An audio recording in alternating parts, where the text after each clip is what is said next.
Hey everyone, it's Paola from WTI, and I have this really cute drying tray from MOMO Lifestyles, and this is going to help me keep my bathroom sinks nice and dry. I love that because sometimes those cup holders for toothbrushes can get pretty nasty at the bottom. This will keep it nice and dry and clean. And if you ever do get it a little bit dirty, you just wash it like a dish.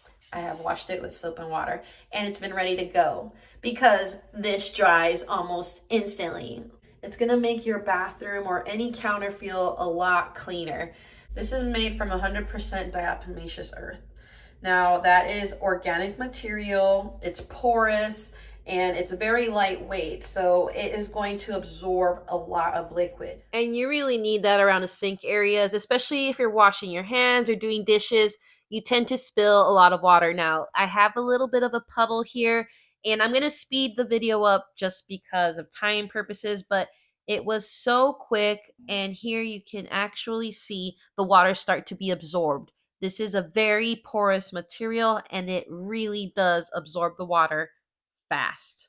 It's practical, easy to put anywhere, and you don't need any tools. These things are easy to screw in as soon as you get them.